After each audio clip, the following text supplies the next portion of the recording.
Okay, section 2.8, the derivative as a function.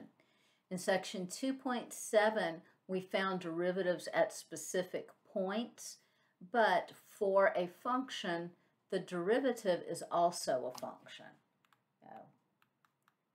Back in the last section, we found f primed at a value a. If we just put an x in there instead of the a, then we come up with the derivative function.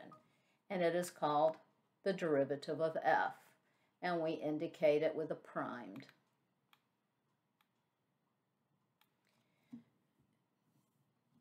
We call it the derivative because we derived it from the original function. First thing we're going to do is sketch some derivatives. So I took example 1 and I printed myself out a copy of it. So when I'm sketching a derivative, the first thing I do is I think about where is the derivative 0. The derivative is 0 anytime it has a flat tangent line. So flat tangent line, flat tangent line, flat tangent line. So that means the derivative is 0, 0, 0. So now, when your graph is decreasing, your derivative is negative. When your graph is increasing, your derivative is positive, negative, positive. I don't expect you to know exactly what every derivative is. I just expect it to be on the correct side of the x-axis. So it would be negative, positive, negative, and forever positive, something like that. And there's the pretty picture. You notice that my rough sketch does not go up as high or down as low, but it has the same general below, above the x-axis. And you can read through all of those. Okay. Practice number 2. I'm going to pause, and I want you to pause and go through and see if you can estimate the value of each derivative there, and then graph it on your own, and we'll meet back here in a minute and go over it together. Your answers may not look like my answers. They're estimates. I don't expect you to look at it and get exact numbers. So what I did, again, I found my zeros. I put those in first. I knew this was a positive number, and it was pretty steep, so I figured, well, we move to the right 1 unit. It goes up about 2.5 units, so I called that slope 2.5. Then over here at 2, it's decreasing, and it's decreasing fairly quickly. If you said negative 2, that would be reasonable. If you said negative 1/2, that would be less reasonable. Then at 3, it looked like it was about going like a straight line, about negative 1. Again, it just needs to be reasonable. And I don't expect the graph to be perfect. I just expect you to be negative when it's decreasing. I expect you to be positive when it's increasing. So hopefully you got something that looks kind of like that. This is not an exact science. So I also printed out practice problem number 3 because, you know, my drawings are not always that good. So this is just a matching game. I'm going to start with part A here, and I'm going to do what I did before. I'm going to try to sketch what I think the derivative looks like, and then I will see if one of these down here matches what I think it should look like. So here's my zeros. And We're decreasing, so it should be negative. We're increasing, so we're positive. And then decreasing. Ah, that looks like number 2 right here. You notice this looks a lot like a cubic. This looks like a second-degree polynomial.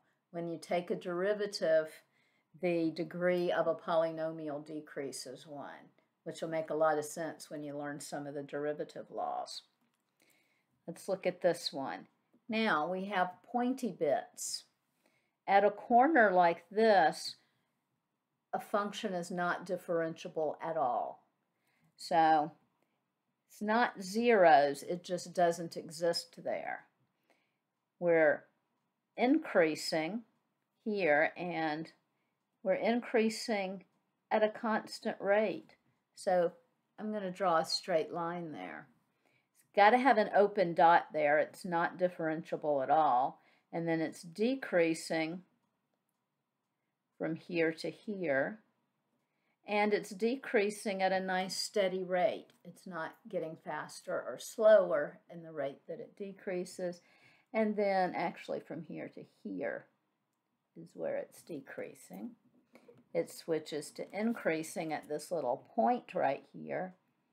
And then it becomes positive again, and it looks like that one. Okay, now this is a weird one.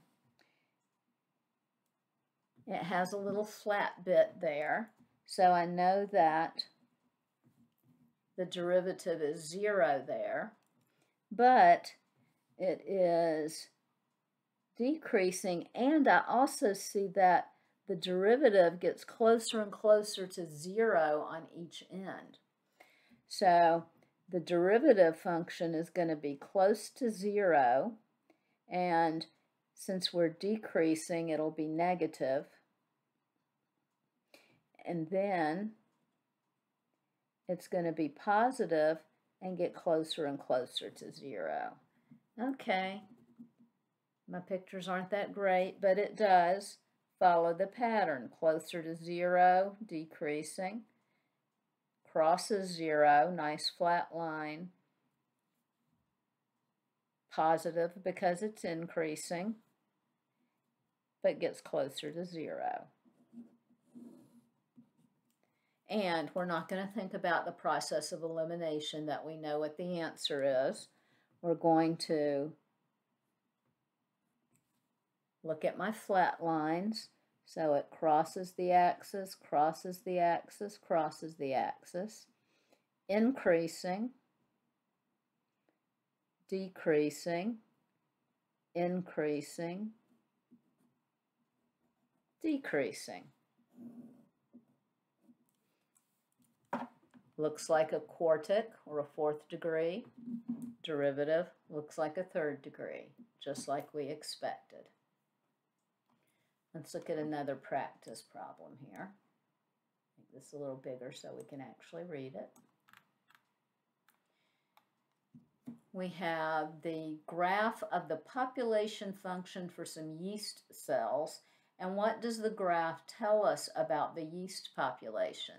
So you should be able to look at a graph and talk about it in the context of the problem. So practice number 12.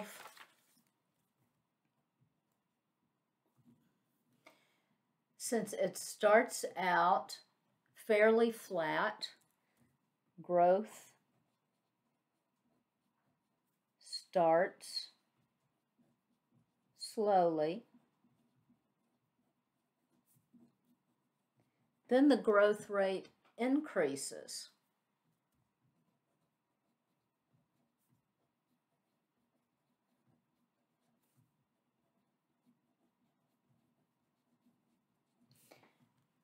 It's always increasing, but it approaches 0.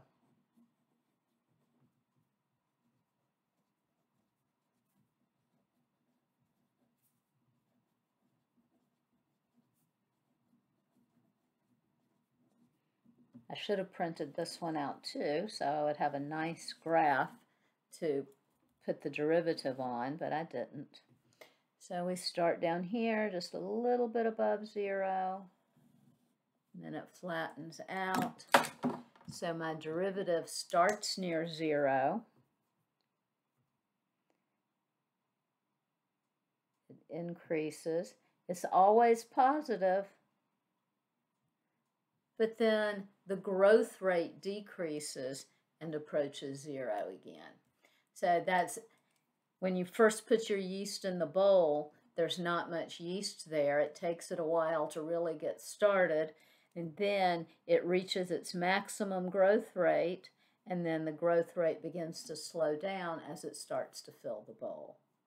So we'll take a break here, and we'll pick up on the next video with example 3.